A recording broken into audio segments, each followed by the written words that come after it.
Hello? Mine worked.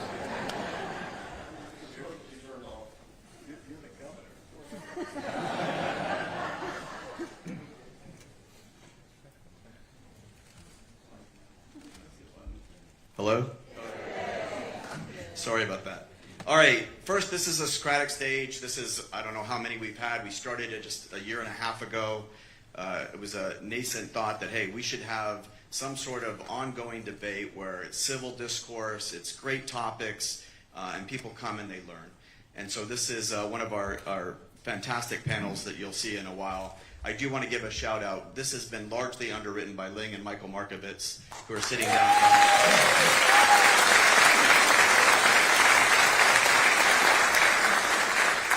They came to us on day one when all the controversy and all the articles, and they said, hey, if you really are going to be about academic freedom and civil discourse, we want to help in a big way, and they've been fantastic. So just so you know, if you guys could silence your cell phones and make sure. What we're going to do is we'll take some Q&A with the panelists. I'll introduce them, and then we'll take some audience questions. You can punch them into the app, and we'll get those questions at the end. So with that, I'm Richard Corkin, I'm president, and I want to introduce our great panel. First, at the end, my far left, we have Secretary Chad Wolf.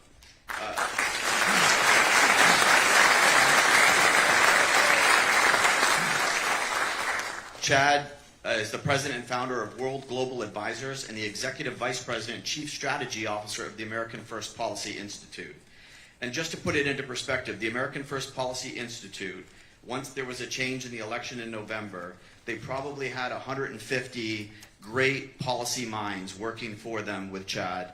Probably a third of them are now in Washington, D.C., in the governments, in the agencies, in the White House, changing the direction of the country. And so Chad's been doing a phenomenal job.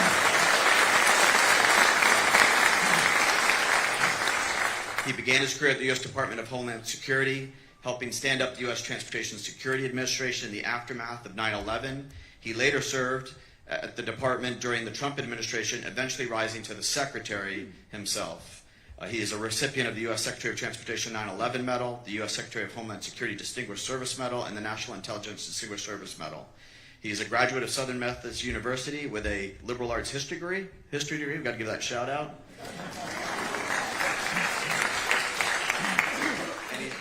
He's married with 2 sons. Next to him is Tom Homan. He has been appointed.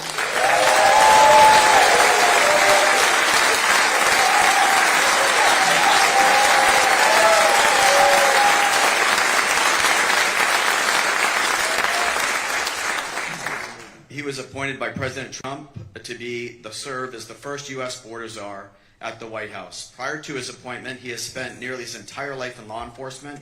He's a New Yorker. He has a bachelor's degree in criminal justice.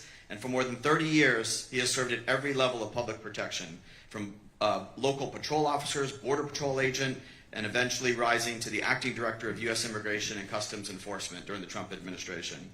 He has served 6 presidents in that 30 years. And most recently, you guys can't get on the internet or YouTube without seeing him correct the mainstream media on the Constitution is older than the current enforcement mechanisms used to deport.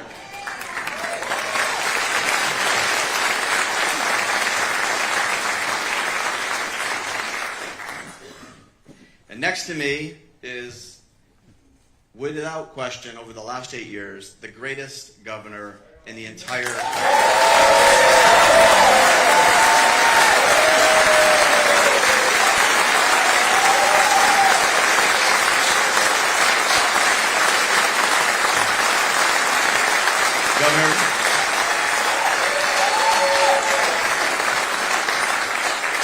Governor DeSantis earned his undergraduate degree on a baseball scholarship at Yale University and went on to get his law degree from Harvard University.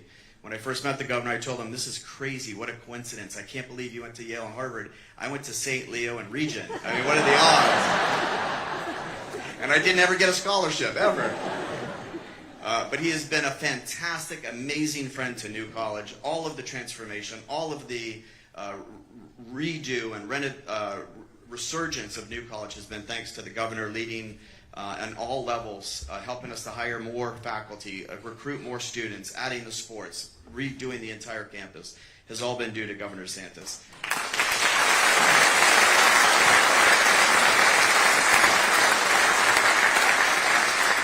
And just for the record, if it's up to the First Lady, we've got 3 kids. They're not quite college age. They got a little ways to go.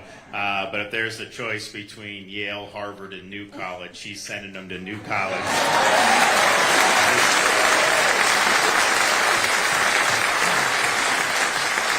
And I'll just say, you can take any ranking, the 50 states, who ranks the highest in K-12 education, who ranks the highest in higher education, who ranks the highest in economic output. Florida has been #1 under Governor DeSantis in the entire time. It's just an amazing feat. And with him, as he mentioned, is the First Lady, who is an award-winning Emmy newscaster, First Lady Casey DeSantis.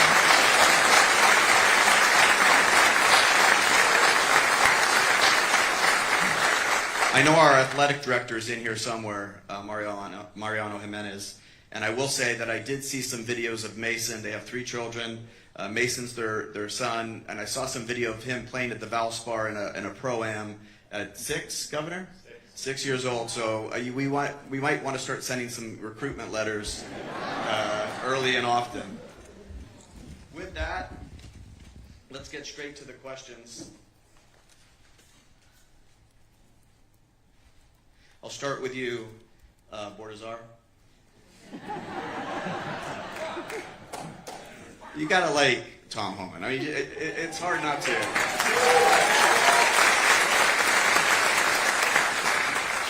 I told him, hey, there may be some protests, whatever, and he goes, I'm not coming if there aren't any protests.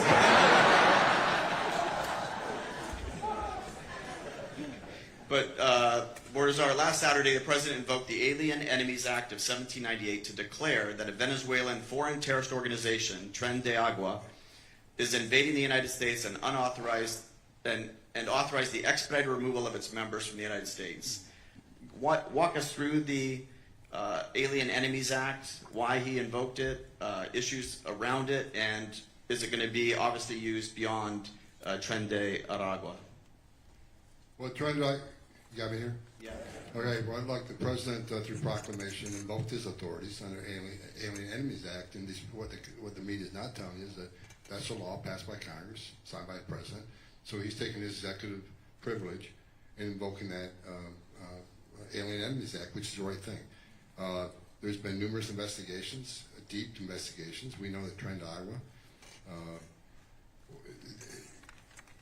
come to this country, to unsettle this country. They're connected to the Maduro regime, to the military and law enforcement. We know that.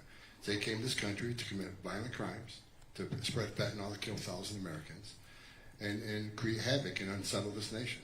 So the president took his authority through executive action, and we invoked the Alien Enemies Act. It's the right thing to do. TDA is an enemy of the United States, just by the mere fact of what they did when they got here. So they are a priority of this administration. The president's been clear that criminal safety threats, public safety threats, national security threats are going to be priority 1, and they are priority 1 of priority 1. So we're going to do everything we can to get every single TDA member out of this country as quick as we can to save American lives. And that's what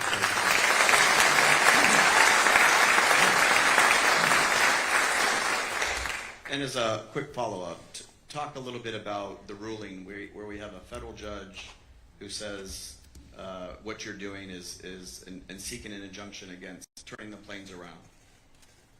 Well, I found it remarkable that any district judge has the authority to overrule the president's executive orders. And what basically he wanted us to do is turn planes around in midair full of terrorists and bring them back into the United States, which is just ridiculous. And we didn't do it. Now it's under litigation. But as I've been clear, I'll let DOJ fight that out. I'm not a lawyer, I'm a cop, so we'll let the lawyers fight it out. But bottom line is we're not going to stop doing what we're doing. We're going to arrest aliens today. We're going to arrest TDA today. We're going to deport TDA today. We're going to deport criminals every single day. ICE is out there right now. I just looked at the numbers. There are about 40,000 arrested by ICE in the interior since the president took office. The vast majority of them being public safety threats and national security threats. They're not going to stop us. The district court judge isn't going to stop us for making this country safe again, we're going to keep moving forward.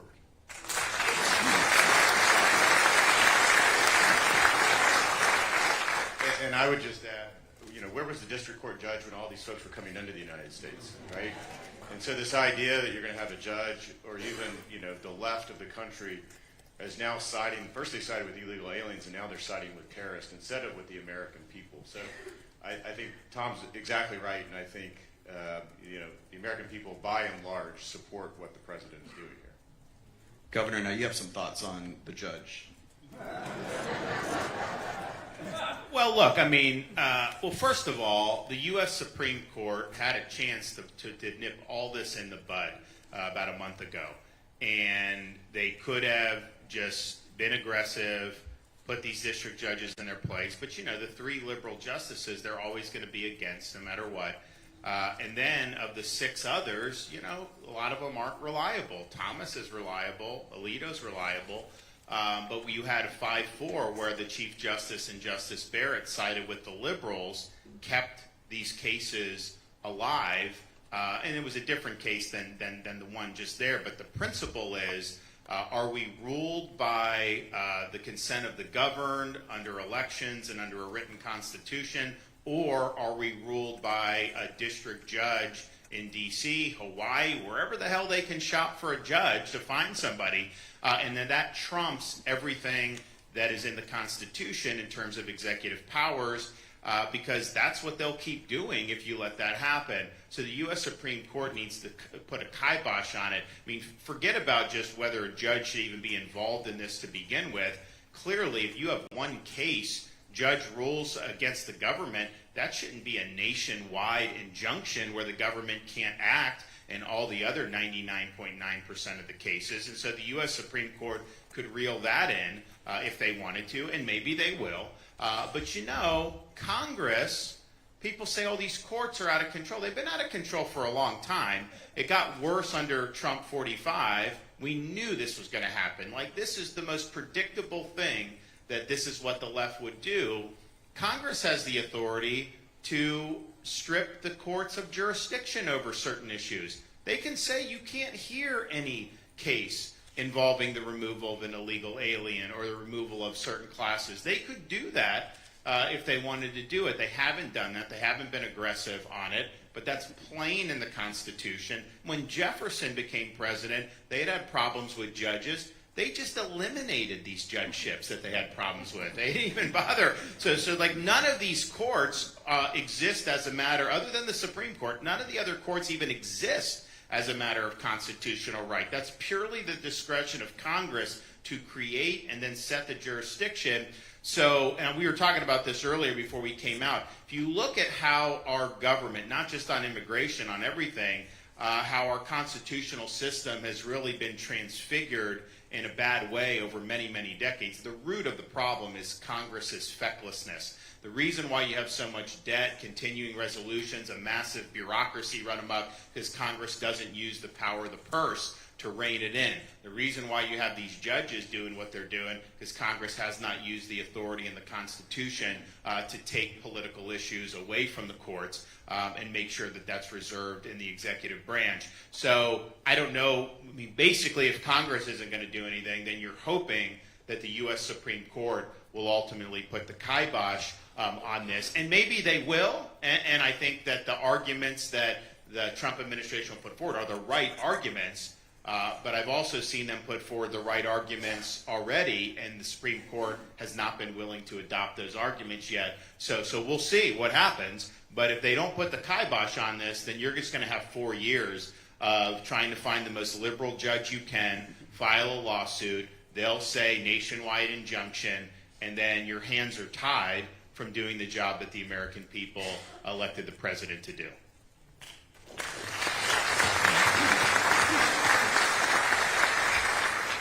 Secretary, I'll come back to you.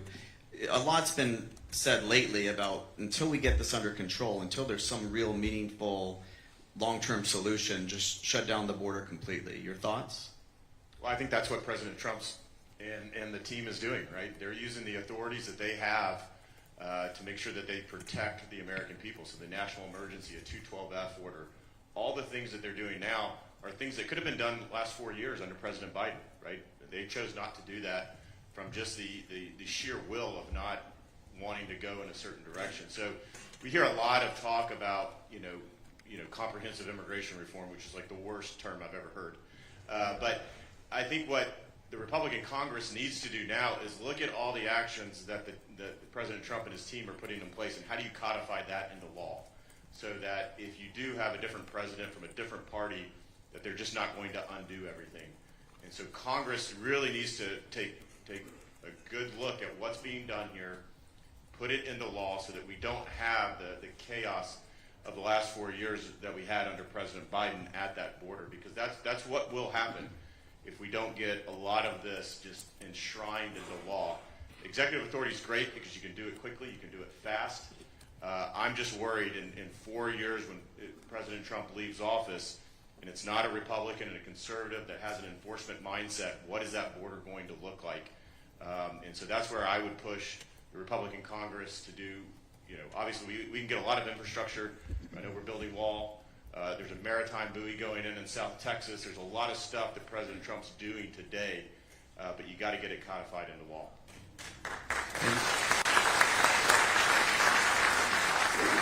And they've really not in Congress done anything to codify any of these actions. I mean, let's just be clear. You came in, and it's almost like you have the Trump administration has gone 100 miles a minute on all this stuff. Everything but the kitchen sink to move the country in the right direction. Congress is like almost the opposite. Like they're on a 2-week vacation right now.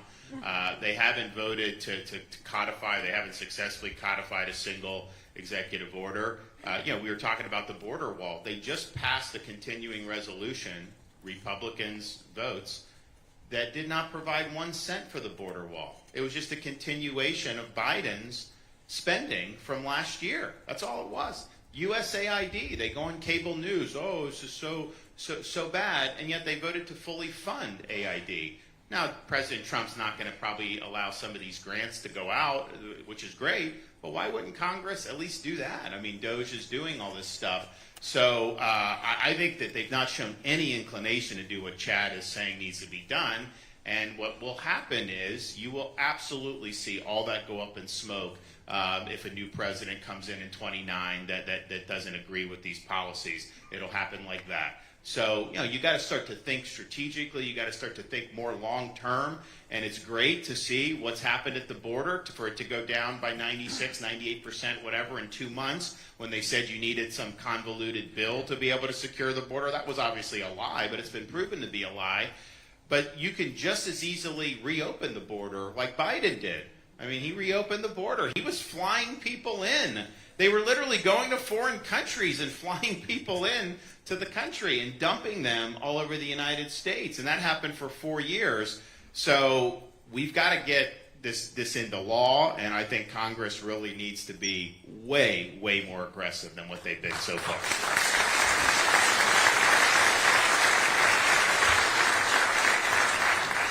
Czar, give us an update on where we are on the wall. First of all, the government give me flashbacks. I've been pissed off for 4 years. I'm getting flashbacks. I love my job now. I worked for the greatest president of my lifetime, Donald Trump. Where we at? In 4 weeks, we arrested more criminal aliens in the interior United States than Joe Biden did in a year, first of all. Second of all, the border numbers right now are down 96%. 96% decline in 6 weeks. We did in 6 weeks what Joe Biden refused to do in 4 years. And what we needed, as the president articulated during the speech, all we needed was a new president who took border security seriously, and that's what we have in President Trump. 96% decline on border crossing. But here's the most important part, what I think is the most important part, gotaways. Under Joe Biden, we got 2.2 million people cross the border, weren't apprehended, weren't fingerprinted, weren't vetted. 2.2 million people came into this country, and we got them on video, drone traffic, sensor traffic. They weren't apprehended because the Border Patrol was too busy changing diapers, making baby formula, taking care of the humanitarian crisis of people coming across that border by the millions. 2.2 million people across the border. We don't know who they are, where they came from, and why they're here. Gotaways by average were 1,800 a day under Joe Biden. 1,800 people a day crossed this border and weren't apprehended because Border Patrol was so overwhelmed. The Gotaway number yesterday, 41. 41. 1,841. That means less people are getting entering this country than that we don't know who they are. When you have the border, and here's what I keep preaching, but the left keeps pushing back. When you have a 96% decline in illegal border crossing, when 96% less people are coming, how many women and children aren't being sexually assaulted by the cartels? How many children aren't dying crossing that border? How many pounds of fentanyl is not getting into this country to kill Americans? How many people on the terrorist watch list aren't escaping this country? How many billions of dollars are the cartels not making? A secure border saves lives, and that's what President Trump has done. We were saving lives by the thousands simply because they have a secure border. We got more to do. Look, we were arrested about 3 times more than Biden did in 1 month. I already talked about that. In 1 month, we compare his month to our month, we're arresting 3 times more than Joe Biden did. That's not enough. We need to do 10 times more because he wasn't doing squat. So the media's been all over me, well, you know, are you happy with the numbers? I'm happy, but I'm not satisfied. We're not going to rest. I'm not going to sleep well at night until every public safety threat, illegal aliens eradicated from this country. That's where we'll relax, and that's where we'll sit down.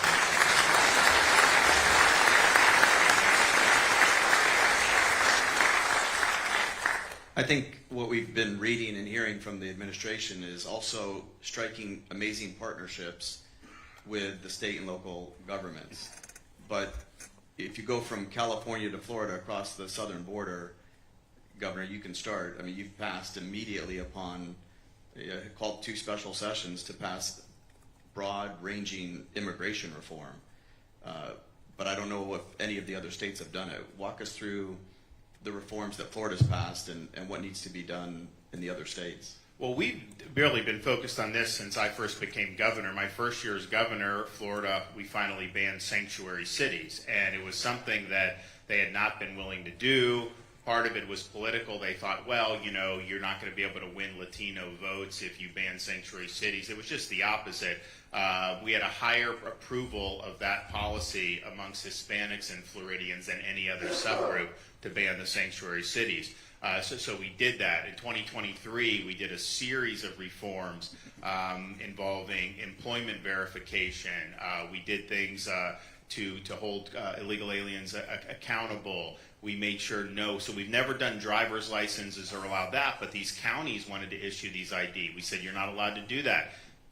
Private organizations aren't allowed to do it. I mean, we basically want to remove incentives for people to come illegally. And so we did a lot over a number of years, but with the election of President Trump, that provided a great opportunity for us to be really, really significant factor in the enforcement of immigration laws in the interior of our country. I mean, we had been doing things like the maritime patrols. Remember, a year ago, they said all the Haitians were going to come in because of the instability. Well, we put all our assets there with the Coast Guard, and just the Florida interdictions have been almost 18,000 illegal aliens captured at sea and repatriated over the last year and a half. And now we're much better shape with President Trump putting more resources in. We did the transport program to places like Martha's Vineyard, which, you know, was a big deal. But it was interesting because it kind of goes in what Tom and Chad are talking about TDA, the Venezuelan gangs. Most of the people on that first flight to Martha's Vineyard were Venezuelans. And the media tried to say, and I was running for re-election time. They go down to Miami, they find these, and they're like, it's going to be so bad. The governor made a huge mistake. Venezuelans are going to be mad at him and all this. And I didn't really believe it, but, you know, you don't know, right? And so I remember the next time I was in Doral, like a week later, had like a group of these guys come up to me, Governor, I'm at some like cafe, and they all just started like hugging me and backslapping me, like, we're Venezuelans, thanks what you did, because they said that Maduro was sending a lot of bad people President Trump's made this point. And so they saw what was coming in, and they knew that that was not good for the country. So we did that. We did all that. But I knew we had to act quickly, so I called a special session of the legislature to take place a week after the president took office. I knew he was going to issue a series of executive orders, and we wanted to be able to capitalize on that. So ICE does not have enough personnel, Border Patrol does not have enough personnel and resources to do what needs to be done. So if we just say it's their responsibility, we're just not going to get the job done. Like, you have to supplement with state and local. Now, they're going to build up, but under Biden, all this stuff withered because that's not what they believed in. We have programs in federal law where state and local could be deputized to exercise immigration enforcement authority. So under Biden, our highway patrol, you could have an illegal alien driving drunk, putting people at risk, even running people over. They don't have a license, they're not here legally. Our guys, they could call ICE and say, hey, will you pick this guy up? But Biden's people weren't hooking him up, so they had to just release him. Now they can say, no, you're detained on immigration as well, and that whole process goes. They're detained. We don't want catch and release. We want detain and deport. So under this 287G, we've said all jurisdictions in Florida must assist with immigration enforcement. So we have 67 counties. All 67 sheriffs have signed agreements with ICE. Those are not all conservative sheriffs, by the way, in Republican areas, but we impose the legal duty on them to do it. Same thing at the municipal level. We're now working through getting police departments to do agreements. And if ICE doesn't want to do an agreement with one, then obviously, but if ICE wants to help, then we're going to do it.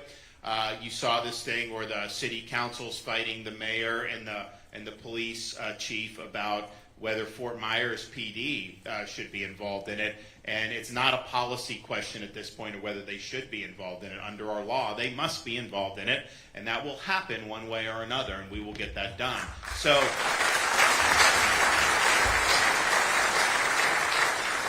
So we're the only state that called a special session to combat illegal immigration.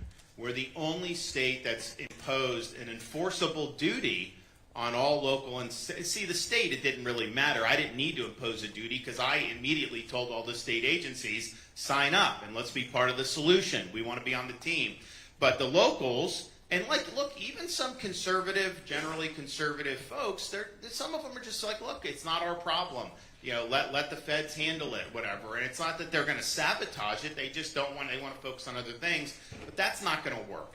And what happens is illegal immigration. Yes, you have gangs. They just got a Russia mafia enforcer they picked up. We put out some stuff on that, some stuff with one of the Latin kings. So there you see all that for sure. But just the sheer number of people. We have almost 1 million people in the United States that are under final deportation orders, including tens of thousands in Florida. Why aren't they being removed? Why aren't we enforcing the law? But what happens is you cause a lot of stress on social services, schools, emergency room. Florida spent $600 million last year in emergency room for people here illegally. The law says you have to treat, so it's not like there's discretion. So you do that. That has a huge cost. So this is a big problem that affects all aspects of the community, public safety, or whatnot. And the answer of just saying we want to sit on our hands, that doesn't cut it. So we leaned in on it, we got it done, and now if these local governments are not being part of the solution, we've got a lot of tools, including suspension from office, that we can do. Now we're working with Tom and his team on some additional operations. We've been doing a lot in Florida, but you're going to see a lot more that's going to happen over the weeks and months. And there is no question. I think of all the law enforcement entities in the United States, there's about 285 entities that have agreements with ICE to do this, and the majority of those are in Florida.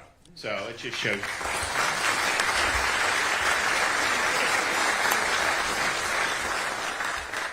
me just emphasize that the type of cooperation that Governor DeSantis is talking is absolutely critical, right? So if you look along that southern border, the state of Florida, the state of Texas are leaning forward. The amount of money the state of Texas has spent during the 4 years of the Biden administration trying to secure that border because the federal government was just absent from it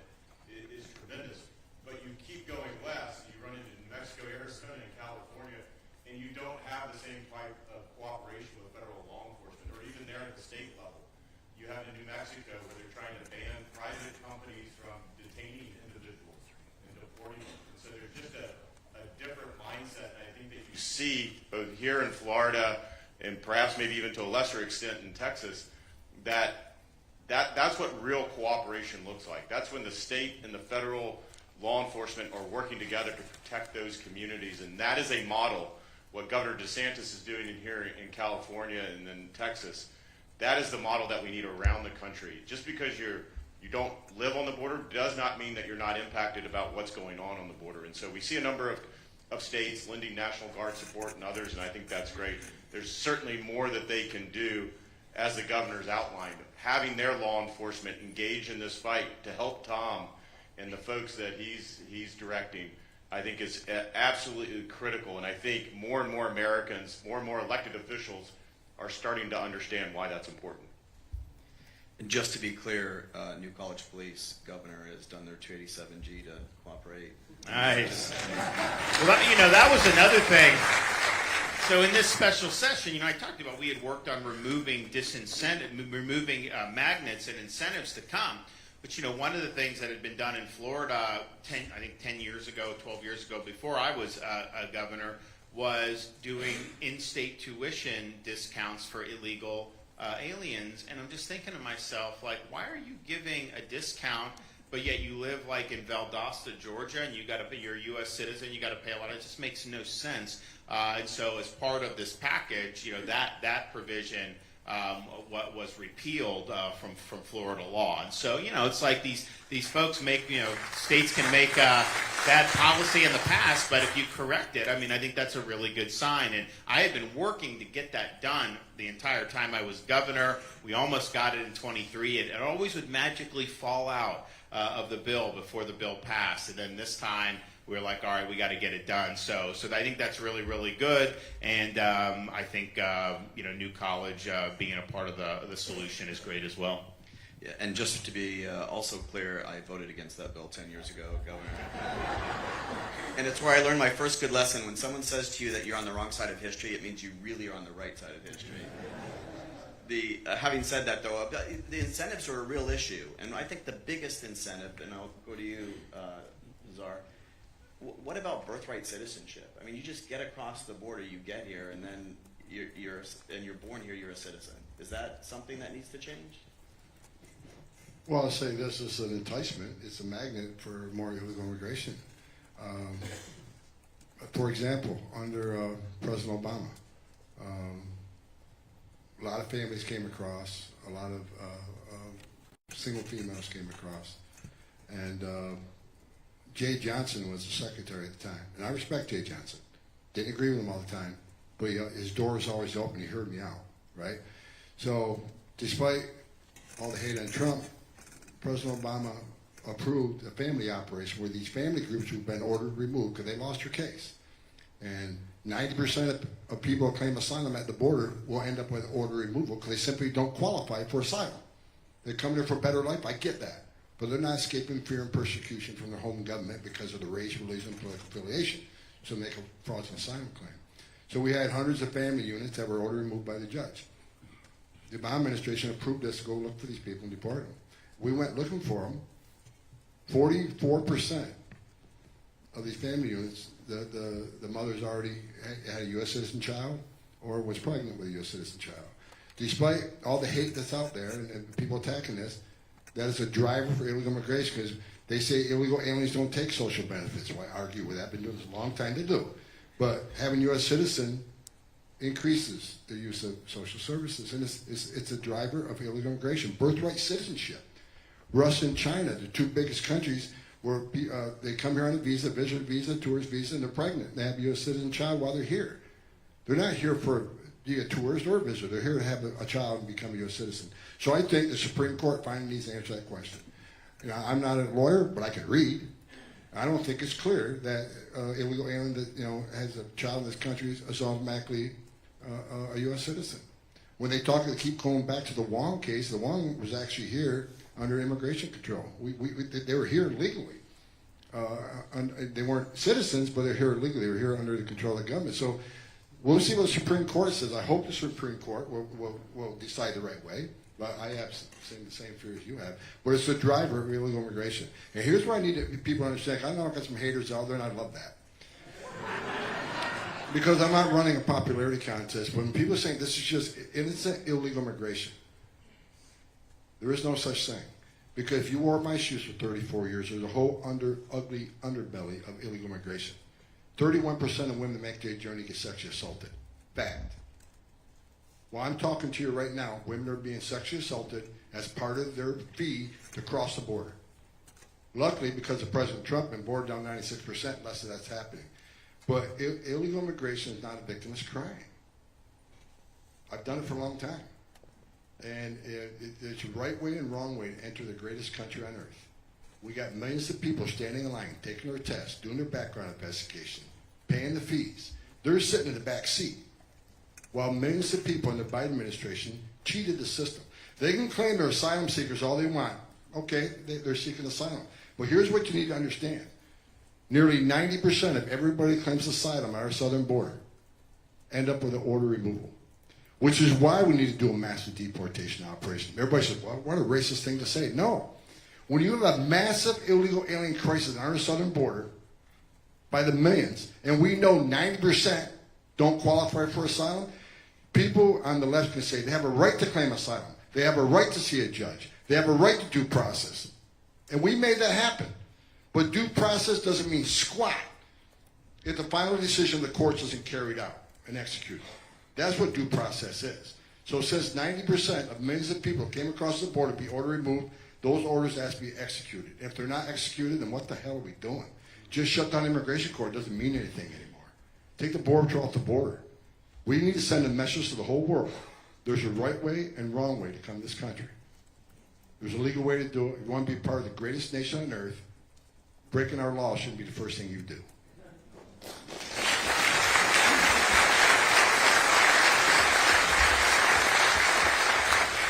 I mean, I think the biggest enticement to come is employment, and then in places like California, benefits, like taxpayer benefits.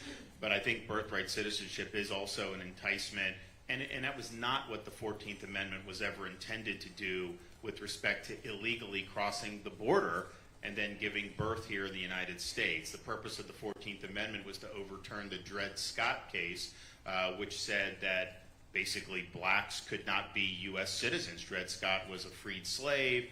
He sued. The Supreme Court said he can't be considered a citizen. Lincoln rightfully attacked that ruling. Lincoln was not even going to, he said that you shouldn't comply with the ruling. You know, you hear some of these people talk, oh, they're not following court orders. Read what Lincoln said about Dred Scott. Lincoln did not submit to Dred Scott. And so when you had time for the 14th Amendment, that was written in there to nullify the Dred Scott decision. And that was specifically meant to deal with the issue of African Americans, particularly after the abolition of slavery. Now, and Tom makes a good point, because in law school we're even taught, oh, the Supreme Court's already decided anyone born here is a citizen. And I used to think that was the law until I started really looking at it.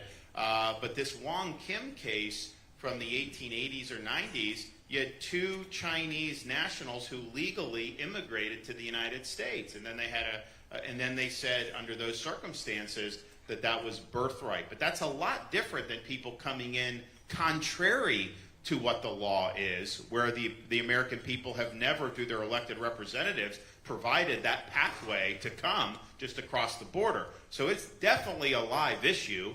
I think the Supreme Court will tackle it. Look, I don't know that I would be heavily optimistic that they'll rule the right way. I think it's possible, but I think it's very much a jump ball. We know how three of them will rule the opposite. They will say, you know, as long as you get across that border illegally, a minute later give birth, they'll say that's what the Constitution somehow is supposed to be. We know that's not what is there, and it's not honestly what the text says. But it is going to be litigated. I think the president was right to do the executive order. He knew that this was going to end up in the courts. And that's fine. I mean, this is the type of an issue where a Supreme Court would end up having the ability to pass judgment on. But let's just be clear, how this has developed over the last many decades, no one at the time the 14th Amendment was ratified would have said that was appropriate. And if you had told them that's what was going to happen, the 14th Amendment as written would not have even been ratified. Yeah, I agree. I think this idea that, and I think President Trump and his team was very smart. You know, the executive order is very specific about birthright citizenship, and they knew it was going to get into the court, so I certainly agree with that. But they started focusing on those folks that come to the United States illegally, and whether they have or their children have a right to citizenship here, and I think that is something that certainly needs to be decided. But Tom brought it up, and the governor's brought it up, this idea that you have a right to asylum, or you have a right to a student visa, right, the Columbia student who is being deported, or that you have a right to a green card. I think the left has misconstrued that for so long. You don't have a right to any of that. That is a benefit. That is a discretionary benefit that the United States government provides you. And embedded in that are restrictions and things that you need to do to adhere to that. And so this idea that you can't deport students, or this idea that you can't deny green cards or even remove people with green cards, of course you can. That's a discretionary benefit in immigration law that the United States government provides. And when you don't adhere to certain principles and certain requirements, well, guess what? You don't have a right to that. That can be withdrawn and you can be removed. So a lot of this that we've talked about here is just getting the American people to think about what they've been sort of told for so long. People have a right to certain things. Actually, if you look at the law, which Tom and others do quite often, that's actually not the case. And I think what President Trump and the team is doing this time around, we did it what I call Trump 1.0. We did it there as well, is actually looking at the law and actually adhering to the law and administrating an immigration system how it was supposed to be designed, not how it's been conceived over many decades.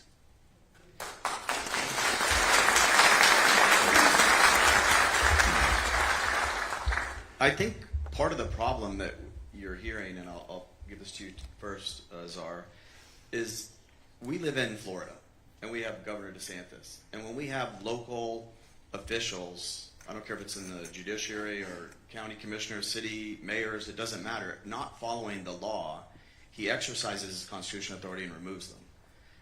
But you have other states, and to your point, Governor, California, not only are they not following the law and saying they're not going to follow the law, but they're even giving more and more incentives to break the law.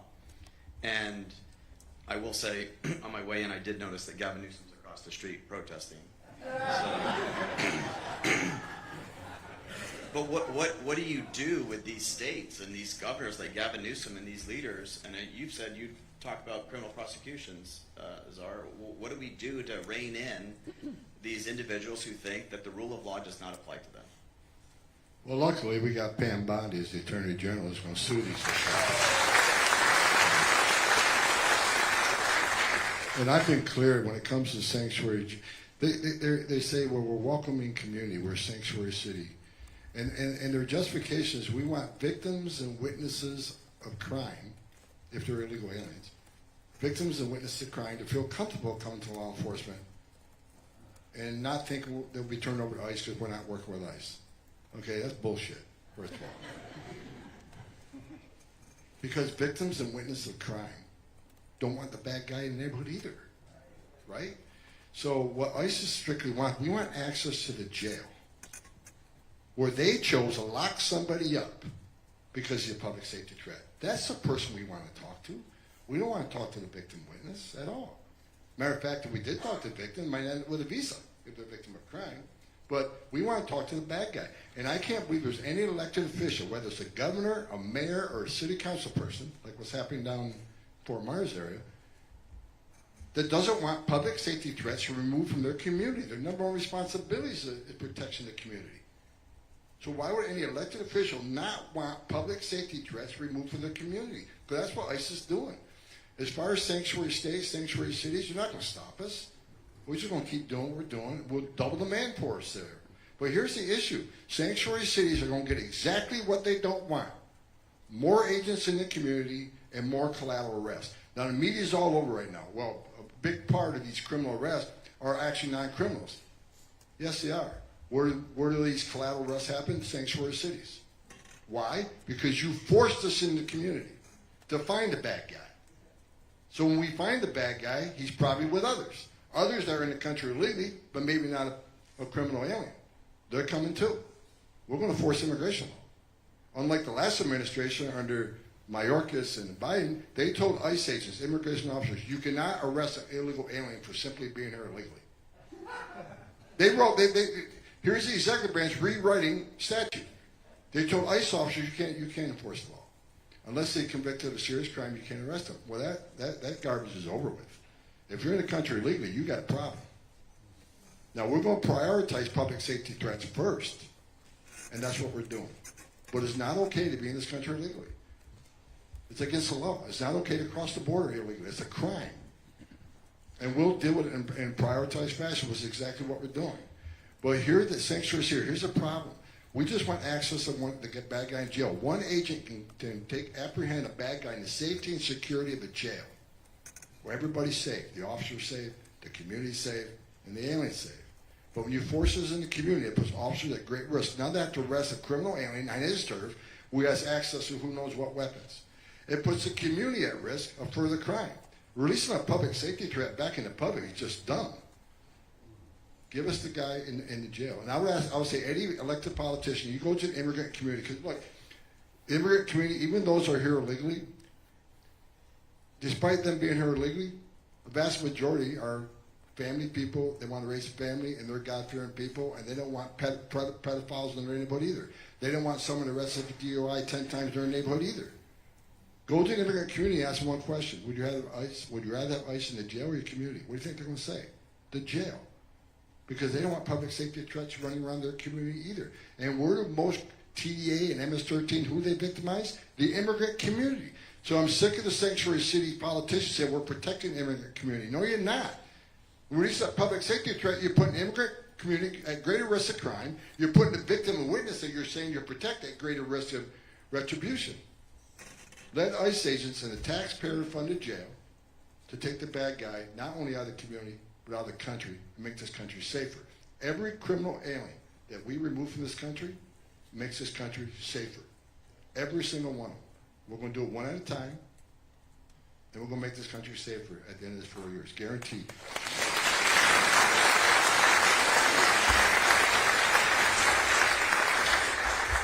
I think I want to just underscore something Tom said.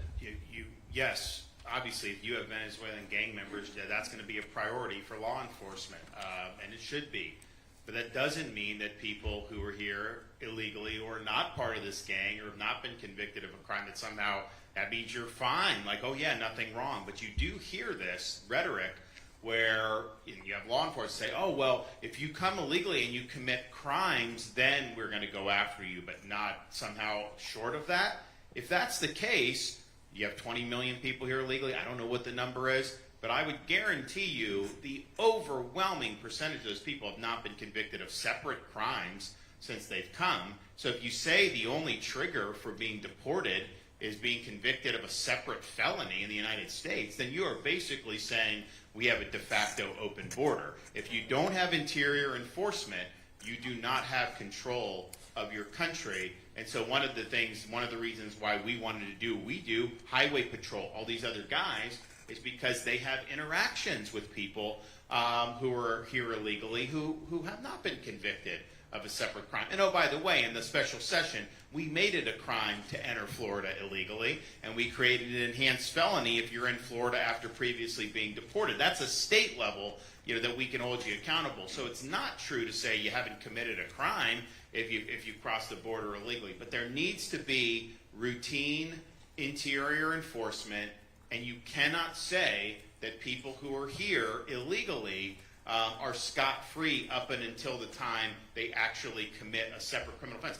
I want to get them out before they commit an offense against someone. Why would we want more victims to be able to do? So there's a priority, there's limited resources, and you have to apply that intelligently. But we cannot have this rhetoric, and you hear it a lot on Republicans will say that, okay, yeah, we're only interested in people who have committed these serious crimes once they've come here, and we're somehow not interested just because you came in illegally. That's not the state of Florida's policy. We're holding you accountable if you've entered the state of Florida illegally, as you should be held accountable for. And if I can, let me foot stomp for you a second, because the government is exactly right. If the message you want to send to the whole world is, enter this country illegally, which is a crime, just don't commit another crime, you're good to go. You're never going to solve the border crisis. You're never going to fix it.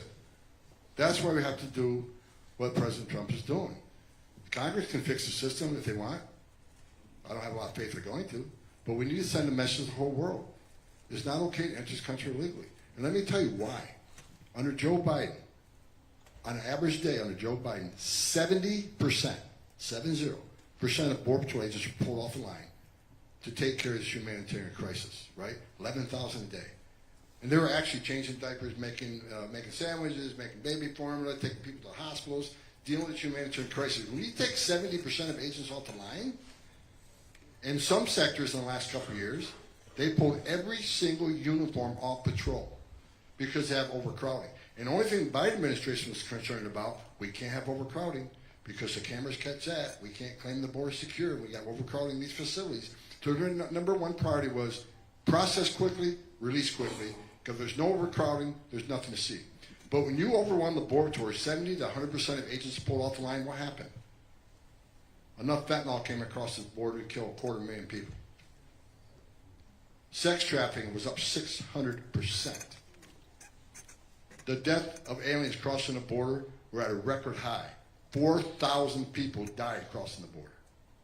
Basically because the Border Patrol wasn't there to pull them out of the river or save them in the desert. Record number of Americans died, a record number of illegal aliens died, sex trafficking up 600%. No one suspected terrorists, over 400 people on the terrorist watch list in 4 years on the southern border. President Trump had 14 in 4 years. So for those that want to say it's just simple illegal immigration, innocent, no it's not. Because when you overwhelm the system, all these other bad things happen. So securing the border, which we're doing right now at record levels, you're going to see fentanyl deaths decrease, sex trafficking would decrease, deaths of illegal aliens would decrease, the cartels are going to go bankrupt.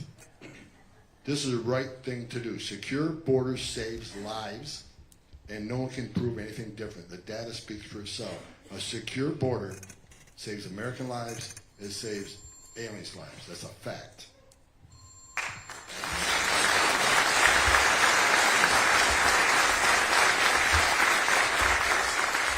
Last question before we take to the audience questions. What you're talking about, though, you, Governor, said that the Congress is feckless. You said you don't have confidence. Because this is my thought is, I remember when the Biden administration took over, and I said to my wife, I can't believe it was like 9 months they'd been in charge, and how in 9 months you could take this great country, and it was just changing rapidly in a negative way. Open borders, lawlessness, no following of the rule of law. It was just like, how could it happen in 9 months? The same is true, regardless of how successful you guys are, you're gone and there's another change in administration. Can it change again in 9 months without there being permanent legislation passed by Congress, and yet they're feckless? I mean, well, let's not forget, under Trump 1, Trump 45, he had the House and Senate. They didn't help him. And I'm not just talking about Democrats, there's not Republicans on hell. They need to lead too. Yeah. So bottom line is now we have both again. And as Governor DeSantis said, we're not getting what we need. So they didn't learn a lesson from the first administration. I was hoping and praying to learn the lesson. Let's hope they come through. But you're exactly right. He had the House and Senate, Trump 45. He's got the House and Senate 47. What have they done? Nothing. So hopefully they wake up, or some Republican senators in Congress need to lead too. We need to vote them out because they're not doing the right thing. Well, so much of the modern Congress is just performative. It's just political theater. It's not substantive. They're not engaged in the business of accomplishment. It's all about putting on a show to be able to get returned to office and stay there for as long as possible. It's one of the reasons why I think we need term limits for members of Congress. I think it would be really good. But it just needs to be, because it's just like, you turn on cable news and you got these guys jabbing. It's like, what have you done? Okay, I know you like to jab. I know you like to talk. What have you actually done? You've been in now so President Trump's only been in for 60 days, a little bit more than that. Congress was in almost 2 weeks, 3 weeks before that. So since January 3rd, what have they done? How many weeks have they had off for fundraising and junkets and all this other stuff? And why aren't they really attuned to what needs to be done to deliver support for the president's agenda, but just as importantly, solidifying these changes so that it is actually in law? And don't say it can't be done. Biden, they only had 50 senators when he came in. They had a very narrow majority in the House. Did that stop them from doing all this stuff? They did a lot of bad legislation, but they did it. They got it done. You look in the 90s, Republicans or Congress, I mean, when Clinton was president, they passed very tough immigration laws back then. It's popular. And so I don't even see an effort really to push this forward. And the thing is when you have a new president come in, you have a certain period of time where you have a lot of momentum, right? Just political physics, naturally, the momentum for the first 100 days is going to be greater than the momentum 2 years later. That's just the way politics works. And what I just see is I don't see them really in Congress working to seize the moment and to understand that this is different, that we actually have a chance to really make serious changes. I see the president doing things that are really, really transformative, but I don't see the same energy from Congress. And so the answer is almost anything the president is currently doing could be undone. Now, these guys build the border wall. That's hard to undo because you have to tear. That's one of the reasons why I support it. It's easy to stop building it. When Biden came in, he stopped all the construction. He left the fence there. He tried to sell the fence, right before he left office, and that was stopped, thankfully. But stuff that's done by executive can be done. And, just the flip side is like Biden passed things through the Senate with the so-called reconciliation with 50 votes, Inflation Reduction Act, all these things, trillions of dollars of waste. The Congress now, we have 53 Republicans. We could repeal all of Biden's spending policies in the upcoming reconciliation, and yet they're not even proposing to do all that. Look, it's just it is what it is, and so we just got to hope that these guys on the administrative side are able to get as much done as possible, and maybe that creates enough momentum where no one in the future would want to reel it in. And I do think the Democrats privately admit that Biden's open border was one of the key factors in them losing the White House because it was just so outrageous and indefensible that a lot of voters who may have voted Democrat in the past, were really disenchanted by that. But you got to get this stuff into law. And it's not always easy. Washington's tough, but I don't even see an attempt to do it. And I think that should frustrate all of us.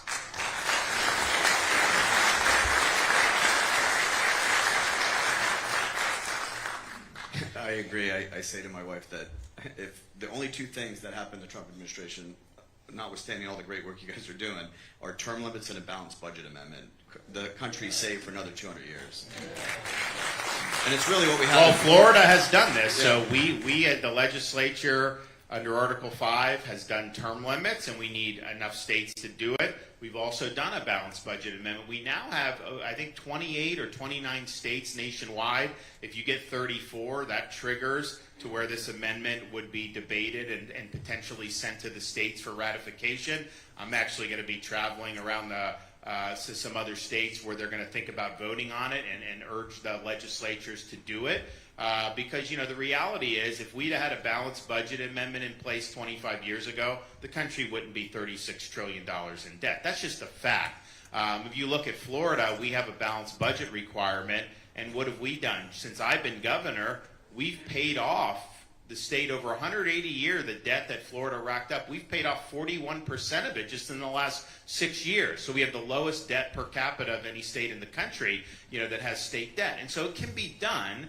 And I understand it's more difficult in Washington because of everything, but left to their own devices, this is another kind of thing. Even if they did a balanced budget this year, which they're not going to do, but even if they did, future Congresses can unravel that. They say they'll do these spending deals where they'll promise to cut spending 10 years from now. So even if that was something that made fiscal sense, there's no way to enforce that. New Congresses get in. So I agree with what Richard's saying. You got to have structural reform to change the behavior of that institution, because it's a failed institution at this point, and they're not just going to voluntarily turn it around.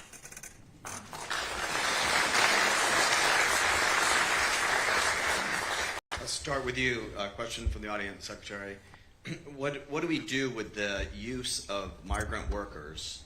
I mean, I remember when we were fighting for some of these, E-Verify, the biggest groups against us were large industries who were using immigrant workers, and yet that's also a threat to our security. What do we do? Well, yeah, I mean, obviously E-Verify should be mandatory. Right now it's voluntary in many parts of the country, so it needs to be mandatory.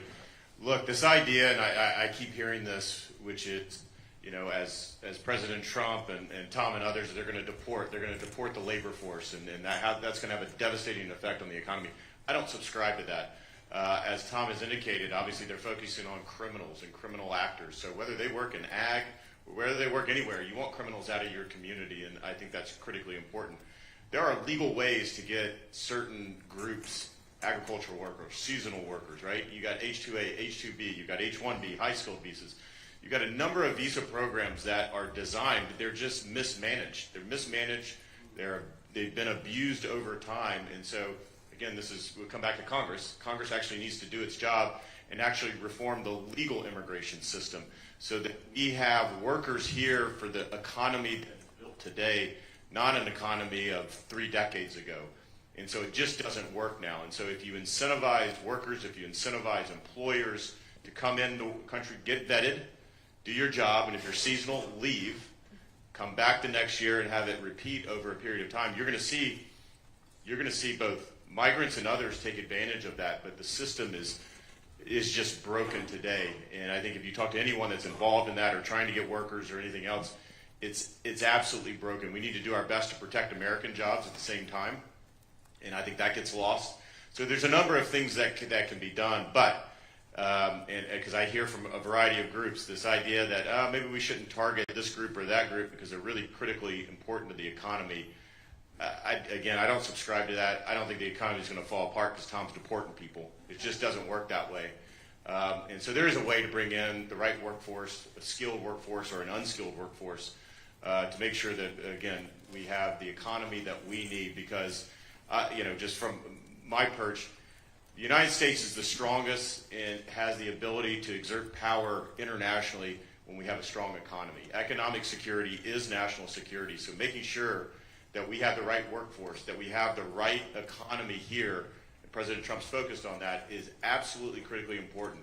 Making sure that we get the bad people out of the country is a part of that, but making sure also that we're bringing people into the country on merit-based, right?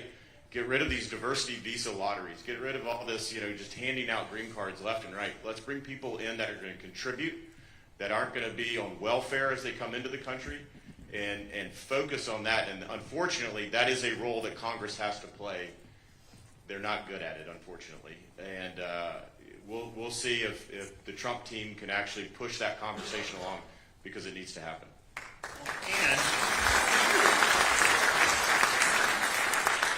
So, we, when we did our E-Verify, we get reports, hey, there's all these laborers, it looks like they're going, our guys would go, they run these H-2A visas, and so there's no limit to this, right?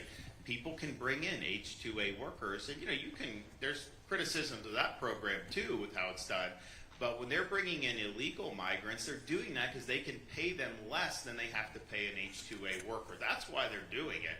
And so basically it's a business that is socializing the costs of its operation to taxpayers.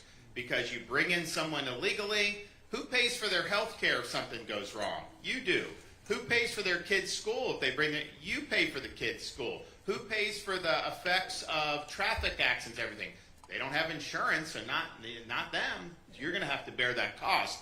And so it's a way to just have dirt cheap labor and then export all the associated costs with that to the general public rather than hire people legally. And you can hire these H-2A workers, but you can hire people illegally for cheaper. And that's all it boils down to, is just a desire for cheap labor. So the question is just satiating that, is that the best policy for the United States of America at the expense of everything else that flows from that? I don't think so. And I think we've chosen to go a different way in Florida. And I also look, they said when we did E-Verify, we got big resorts, we got all this. They said, oh, you're not going to be able to hire people or whatever. And one, that hasn't been the case in Florida. Yes, we had people that left because of those rules. But you've also been able to hire other people. And what's wrong with expecting, like, our young people to be working part-time now? I mean, like, that's how it used to be when I was growing up. Why do we say we need to import foreigners, even import them illegally, when teenagers used to work at these resorts? College students should be, all this stuff. It's like you go 30, 40,000 in debt to just take loans, but you're not expected to work at all. So I think the priorities have been jumbled, and I think there's absolutely people that would be able to do. And then even these legal programs, I mean, I'm sorry, these H-1B visas, that's used to pay cheaper than Americans. That's why they bring them in. They say, oh, it's the best and the brightest. Well, 75% of H-1B visas come from one country, India. Why? Because that's where all the companies are that are like in the process of brokering these visas. So it's evolved into a total scam.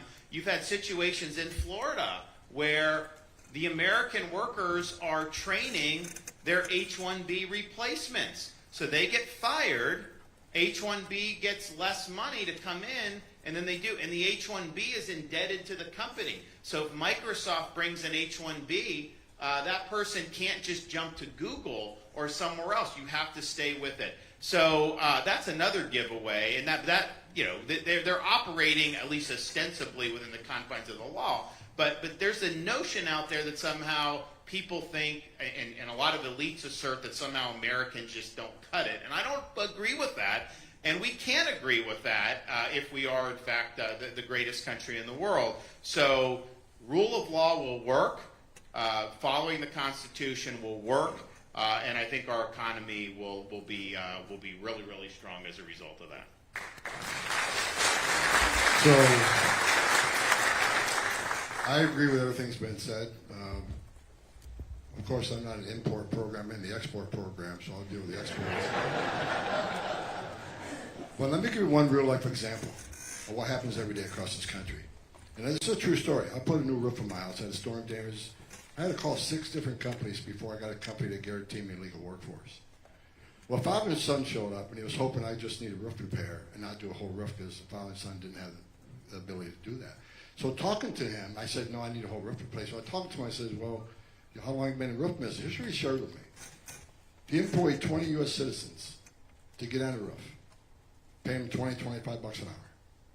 But he couldn't win a contract. He went bankrupt because he couldn't win a contract with these other companies that illegal aliens were paying $7 an hour again.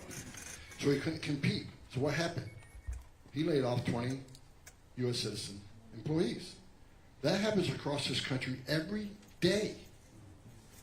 No one hires an illegal alien, I truly believe, out of the goodness of their heart. They hire them because they work them harder, pay them less, and undercut their competition. So this is about American business. This is about making sure U.S. citizens stay employed. This is about keeping wages at a certain level, not decreasing wages. It's the right thing to do. And there is a way, as Chad said, to bring people in legally. Congress needs to address that. If we need a workforce to do that type of work, there's a process to go through. It needs to be improved. I agree with it. But illegal immigration is not the answer.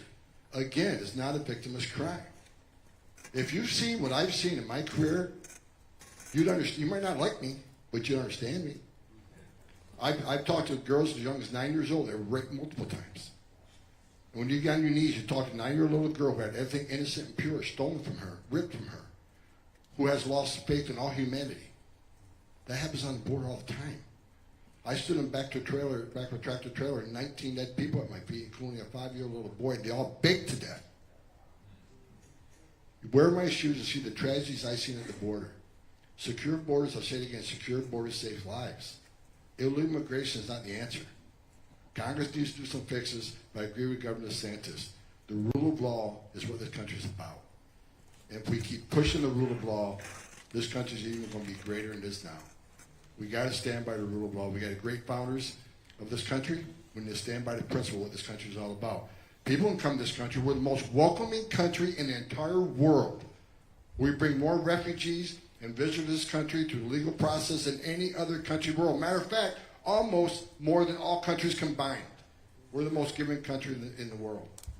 And we won't change that. But we got to have a rule of law because people are dying. Bottom line. That's why I fight as hard as I fight.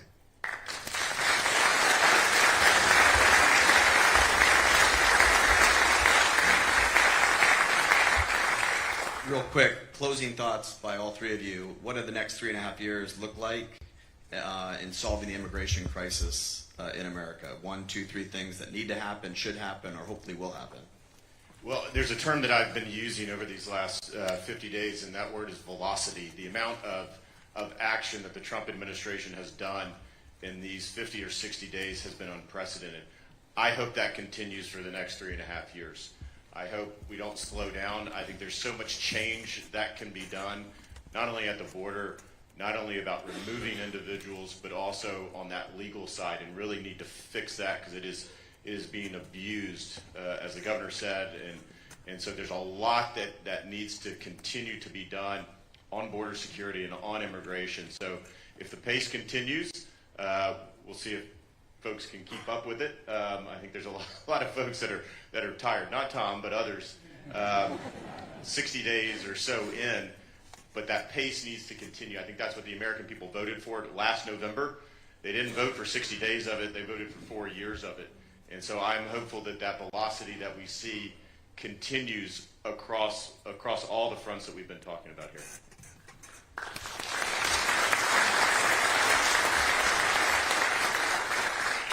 First of all, I got a hard job. You probably don't know this, but I'm 30. Look, I'm honored to be on the stage with Secretary of Welfare and Governor DeSantis, who's one badass governor. I love him.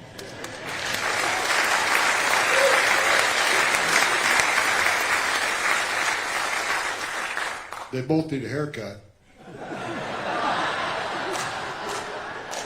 We have hair. Again, it all goes back to the job, Chad. Look, here's what I want. I said it earlier.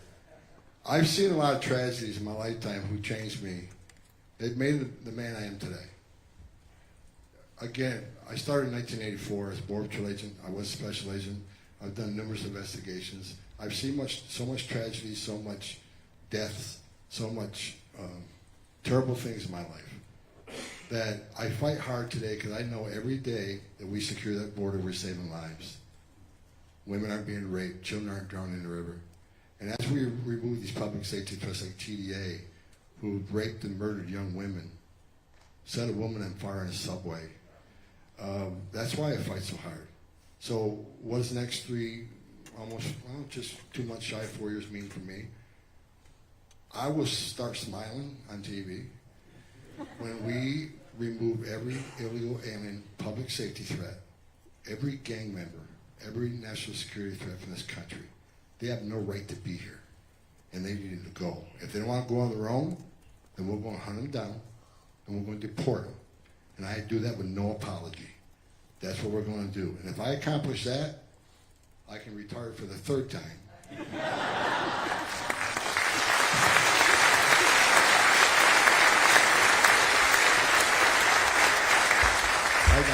I got the greatest wife in the world. The best thing ever happened to me. I'm sure you're in the same spot as I am. Who's been through hell. I got death threats. You see a lot of security detail around me because I got more death threats than you can imagine. You know what? But I'm not going to shut up and not going away. Bring it. Because I'm going to do my job. Of course, Trump's going to do his job. What I ask you to do when I leave today, here's what I want you to do. You see an ICE agent, you see a Border Patrol agent, you see a Florida State Trooper, you see a cop, walk up to them and just thank them. Because these men and women are putting it on the line every day. While you're sleeping in your bed at 2 o'clock in the morning, there's a Border Patrol agent standing post on a dirt trail someplace who's going to take something on. A sensor goes off. Is it just an illegal alien looking for a better life? Or is it a heavily armed drug smuggler? They don't know, but they're going to take it on. I know because I did that job. So God bless the men and women of the Border Patrol. God bless the men and women of ICE, and God bless the men and women who carry a badge and strap their gun to their hip every day to keep us all safe. That's what you need to do.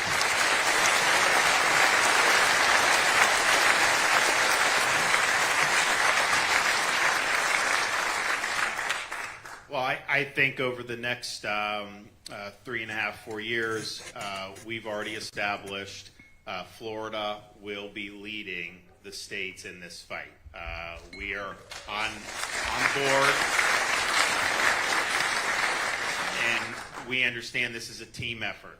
When you have a federal system where there's states and the federal government, you got to collaborate, you got to work together. In fact, we've got a proposal to augment the things Tom's talking about. I know he's reviewed it. I think they're this close to proven and letting us go out and do even more than we've already done over the first 2 months of the Trump administration. So we're looking forward to that. I'd love to be able to announce something soon. So that's just where we're going to be on all this stuff. We're going to ensure the law's enforced in Florida across the board. We're going to make sure we're doing everything we can to protect the people of the state from, yes, public safety threats, but also just making sure that our state is orderly, that we have a legal workforce, and that we're following the rule of law. So we had 4 years of frustration under the Biden administration where you could have a criminal alien and they were very lackadaisical in even taking those people off the street when you presented to them. It was just the inmates running the asylum. They were flying people in who were here, who were coming illegally. I mean, it was a total catastrophe. And so there's been remarkable progress made at the border. I knew there would be good progress, but 96% in less than 2 months is pretty spectacular. But now we need to see the best effort in American history on the interior enforcement. And I know that's what Tom is pushing for. I know there's other folks in the agency. I know that's what President Trump wants to see. And if states like Florida step up, I think we'll be able to achieve it. If states don't do more than what they're doing outside of Florida, that's going to be much more difficult. So we're going to lead the way, but some of this is leading by example. And the number of things that have happened in this country over the last 6 years in other states that started with Florida leading, showing results, and then citizens in those other states asking their representatives, hey, why aren't you doing what Florida's done? You can write a book about all those things. And so that's what we're going to keep doing.